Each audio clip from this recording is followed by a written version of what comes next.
তিনটে 3 মিনিট 3 খবরের শুরুতে যে খবরের দিকে আমরা নজর রাখবো, খোঁজ মিলল দুর্ঘটনাগ্রস্ত বিমানের ব্ল্যাক বক্সে। জোড়া ব্ল্যাক বক্সের মধ্যে একটি খোঁজ পাওয়া গিয়েছে। ব্ল্যাক বক্স থেকেই কি জানা যাবে দুর্ঘটনার কারণ? মিলেছে ককপিট এবং ভয়েস রেকর্ডার। খবর সূত্রে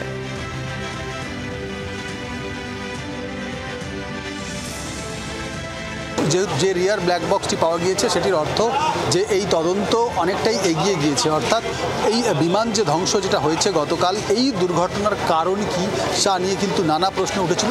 বিমানটি ধ্বংস হওয়ার আগে বিমানের যান্ত্রিক গোলযোগ কিছু ছিল কি, কোনো সিগন্যালিংয়ের সমস্যা ছিল, ইঞ্জিনে কোনো সমস্যা ছিল, টেকনিক্যাল কোনো সমস্যা কোথাও না থাকলে বিমানটি কেন ধ্বংস হলো, সবটাই কিন্তু জানা যাবে এই ব্ল্যাক বক্স পর্যালোচনা করে। দুটি ব্ল্যাক বক্স থাকে, যার একটি উদ্ধার হয়েছে। এবং শুধু তাই নয়, বিমানের পাইলট তিনি শেষ কার সঙ্গে কথা বলেছেন, কতক্ষণ কথা বলেছেন, কী কথা বলেছেন, সব কিন্তু জানা যাবে এই ব্ল্যাক বক্সের মধ্যে। ব্ল্যাক বক্সটি পাওয়া গিয়েছে, এটি খুশির খবর, এবং এই ব্ল্যাক বক্স থেকেই যাবতীয় তথ্য উঠে আসবে এমনটাই মনে করা হচ্ছে। বিমান দুর্ঘটনায় এখনো পর্যন্ত 265 জনের মৃত্যু নিশ্চিত করা গিয়েছে। বিমানের যাত্রী এবং ক্রু মিলিয়ে 241 জনের মৃত্যু হয়েছে। একজন যাত্রী ছাড়া বাকি সকলের মৃত্যু হয়েছে। এছাড়াও বিমান যেখানে ভেঙে পড়েছে সেখানেও বহু মৃত্যু হয়েছে। সব মিলিয়ে এখনো পর্যন্ত মৃতের সংখ্যা 265 জন। মৃতদের মধ্যে 169 জন ভারতীয় এবং 53 জন ব্রিটিশ नागरिक। अभी तक कितना कुछ बरामद हुआ है?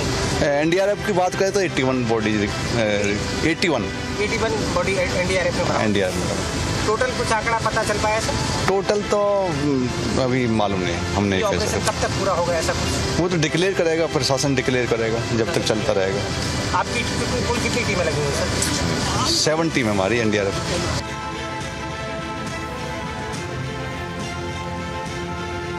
আর এই দুর্ঘটনার নেপথ্যে উঠে আসছে একাধিক সম্ভাব্য কারণ। কি বলছেন বিশেষজ্ঞরা, দেখাবো। এই এয়ারক্রাফটটা অফিসিয়ালি ডিক্লেয়ার করছে 600 ফিট প্লাস, বাট দেখে আমার অতটা মনে হচ্ছে না। বাট যখন অফিসিয়ালি ডিক্লেয়ার করছে 600 ফিট, আমি সেটাকেই ধরে চলছি। তা 600 ফিট অবধি যদি ল্যান্ডিং গিয়ার নিচে থাকে, that means huge drag create হচ্ছে। এবং তখন পাইলট নিশ্চয়ই কোনো কিছু অনুভব করেছে, যেটা নিয়ে ককপিটের মধ্যে দুজনের মধ্যে ডিসকাশন চলছে বা কোনো অ্যাক্টিভিটি চলছে। হার্ডলি 30 থেকে 40 সেকেন্ডের মধ্যে এয়ারক্রাফটটা একদম ফাঁস করে পড়লো, যাকে বলা হয়। তাতে একটা ফায়ারবল, হিউজ ফায়ারবল তৈরি হলো। খালি ওইটুকুনি সময়ের মধ্যেই তিনি একটা মেডে কল দিলেন, মানে এয়ারক্রাফটটাকে নিয়ে লড়াই করছেন, তার সাথে একটা ডিস্ট্রেস কলও তিনি দিয়ে দিলেন। সো অনেক কিছু এখানে মিক্সড হয়ে থাকবে। তো যেহেতু রানওয়েতে চলতে চলতে টেক অফ করার পর ল্যান্ডিং গিয়ারটা তখনও আপ হয়নি, এটা একটা তো কোশ্চেন মার্ক, কোনো না কিছু হয়ে থাকতে পারে।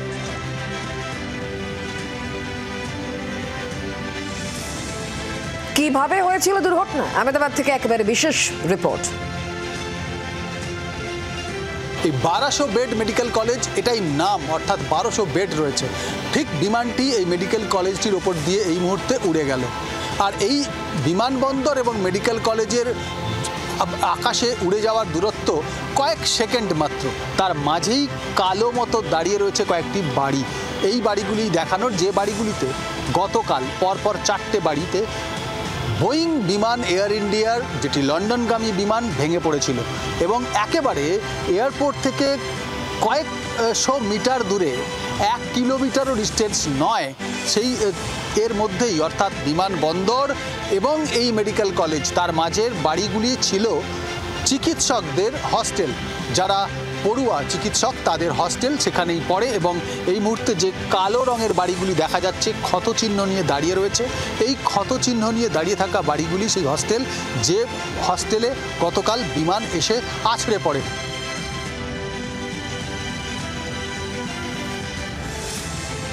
আহমেদাবাদে ঘটনাস্থলে প্রধানমন্ত্রী এবং গ্রাউন্ড জিরোয় আজকে প্রধানমন্ত্রী যান। সেখানে গিয়ে তিনি জখমদের সঙ্গে কথাও বলেছেন। सर ने पूछा कि कैसे हुआ, तो मैंने उसके बारे में बताया। थोड़ा सा बता पाएं कि हादसा कैसे हुआ था? मेरे नज़रों के सब सामने हुआ था। मेरे खुद को भी बिलीव नहीं होता कि मैं कैसे उसमें से जिंदा बाहर निकला, क्योंकि थोड़ा टाइम लिए के तो मेरे को लगा था कि मैं भी मरने वाला हूँ। लेकिन जब मेरी आँख खुल के मैं देखा ना, तो मुझे लगा मैं जिंदा हूँ। तो मैंने ट्राई किया, जब मेरी सीट से वो मेरी बेल्ट निकाला, मैंने वो ट्राई किया जहाँ से निकल सकते वहाँ से। तो मैं निकल गया वहाँ से। टेक ऑफ हुई फ्लाइट, क्या हुआ था और अचानक से कैसे हादसा हुआ? टेक ऑफ के बाद 1 मिनट के अंदर ही तो सडनली 5-10 सेकंड कैसे लगा जैसे स्टक हो गया वो। बाद में से मेरे को लगा कि कुछ हुआ। बाद में प्लेन में लाइट ऑन हो गई, ग्रीन और वाइट, स्पीड में ही घुस गया।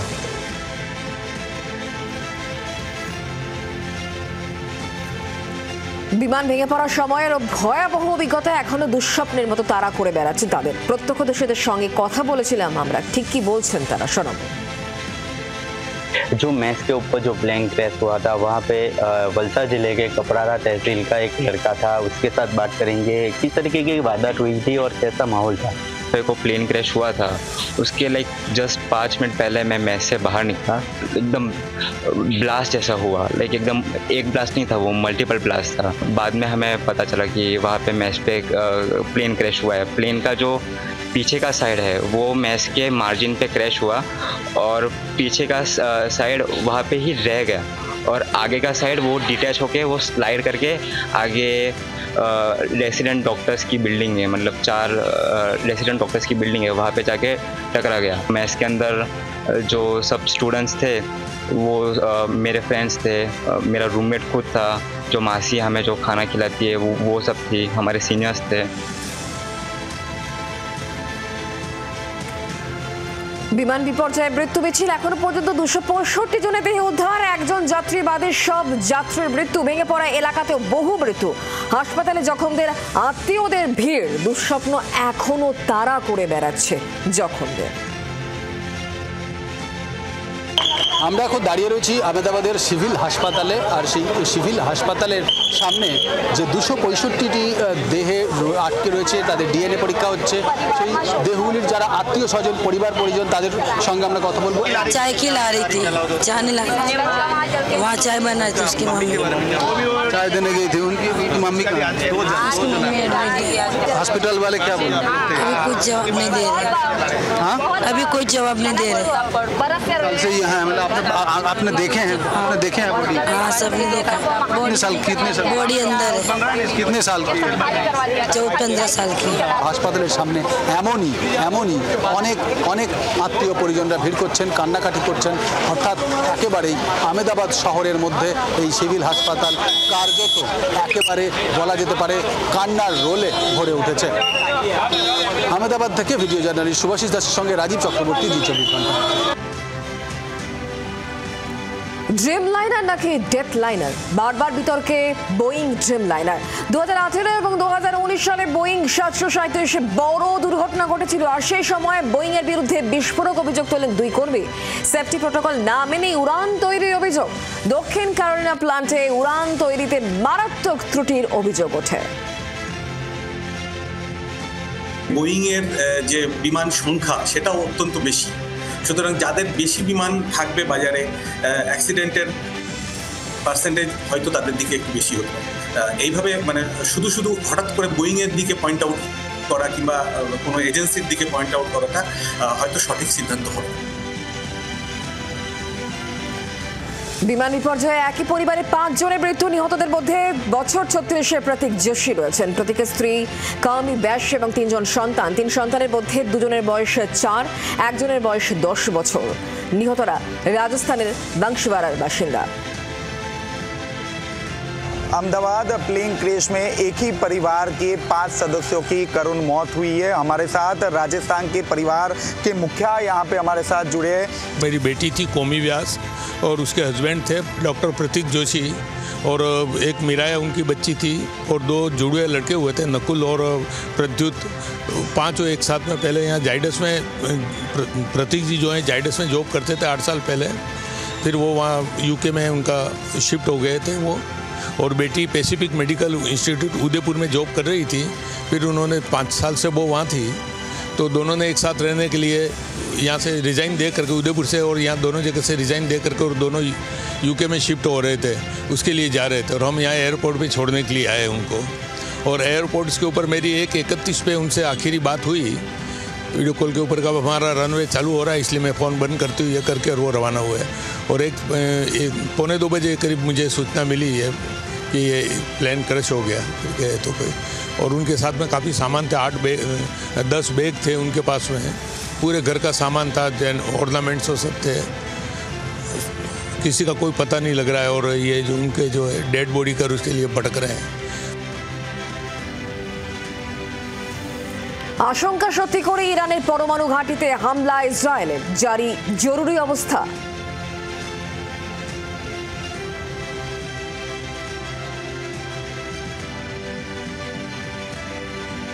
যুদ্ধটা কতদূর যায় সেটা হচ্ছে দেখা, কেননা ইসরায়েল যেটা কাণ্ডটা করেছে অনেকদিন ধরেই তারা বলছিল যে ইরানি নিউক্লিয়ার ইনস্টলেশন গুলোতে ওরা হামলা করবে, কারণ ওরা ভয় পাচ্ছে ইরান বুঝি তার যে সমস্ত হামাসদের উপরে, হাউথিজ উপরে বা হিজবুল্লাহর উপর মাধ্যম দিয়ে এবারে পরমাণু আক্রমণ করতে পারে, এরকম ইসরায়েল খবর পাচ্ছিল।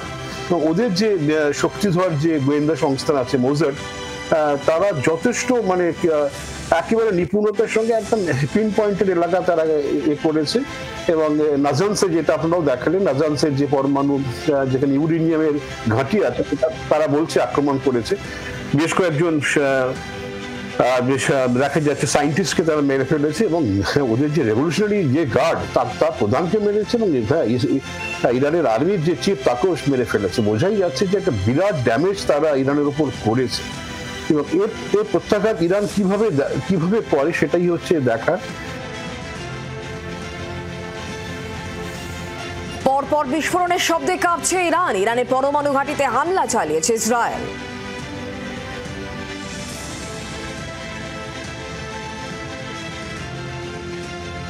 যুদ্ধটা কতদূর যায় সেটা হচ্ছে দেখা, কেননা রাশিয়া এবং ইউক্রেনের যে যুদ্ধে একই অবস্থায় ছিল, সারা পৃথিবী রাশিয়া পুতিনের বিরুদ্ধে কিছু আমরা যাইনি এবং বরঞ্চ আমরা পুতিনের কাছ থেকে তেল কিনেছি এবং পুতিনের কাছ থেকে তেল কেনার ফলে যেটা ঘটেছে একটা অল্টারনেটিভ মার্কেট আমাদের তৈরি হয়েছে।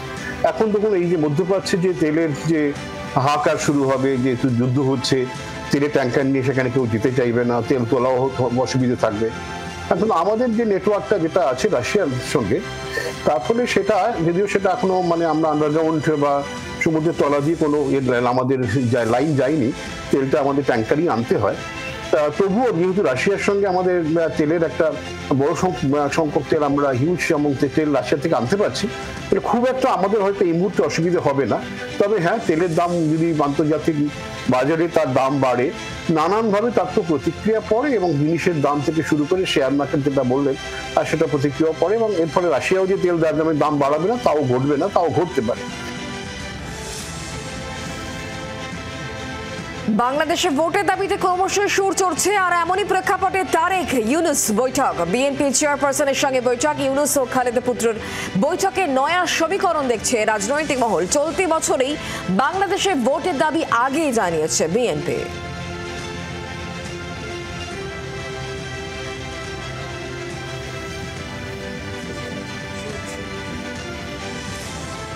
হুমায়ুন কবিরকে শেষবারের মতো সতর্ক করল তৃণমূল নেতৃত্ব।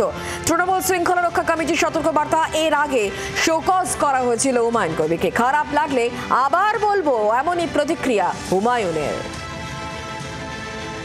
কি কারণে বারে বারে আপনার কাছে এই চিঠি পৌঁছচ্ছে সেটা কি বুঝছেন কিছু? কারণ একটাই, মিডিয়ায় আপনাদের প্রশ্ন থাকে, সেই প্রশ্ন অনেকে অ্যাভয়েড করে, আর আমি অ্যাভয়েড করি না। যারা যোগচরিত্র, যারা চুরিবাজ করবে, দলের ক্ষমতার অপব্যবহার করবে, তাদের বিরুদ্ধে মুখ খুলব না। মানে এই চিঠি পাওয়ার পরে কি আবারও অন্যায় দেখলে মুখ খুলবেন? 100%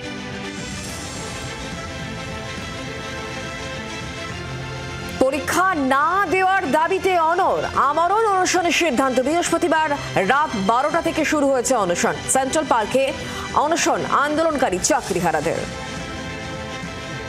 নবান্নে গিয়ে মুখ্যমন্ত্রীর সঙ্গে দেখা করা যাবে কিনা এখনো পর্যন্ত পরিষ্কার নয়।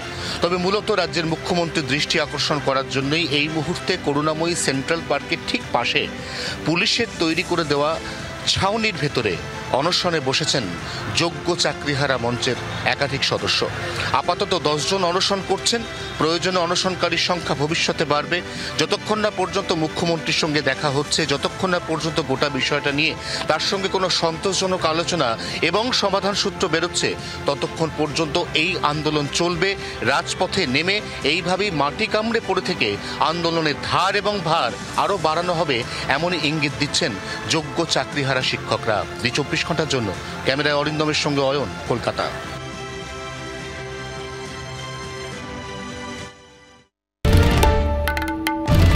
বাংলার আওয়াজ, বাঙালির আবেগ, জি 24 ঘন্টা।